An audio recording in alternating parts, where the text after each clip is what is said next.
thirsty. Can I have his cherry soda, please? Sure, coming right up. Sweet. It's like employee benefit time. Get it closer to your customer if you turn the train around. Back it in. You know what I mean? You back it in and they just have to go. Well, here's the thing. You don't need any more truck. You see the two other cars with you. Yeah, I meant you gotta turn the train around. They're backing up.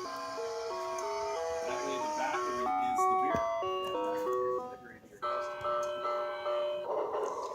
Take your truck back. Wow, what a great service. Yeah. Thank you. Act like this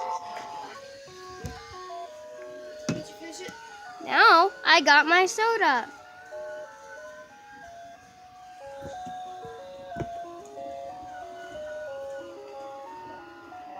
Don't listen to the geniuses over here. I think we're better off if we do that. Do you disagree? One is so much more work. Why? Taking the trains off the track and then putting them back on the other way? For the cars? Yeah, it would just be even harder. That was really interesting. Bye-bye.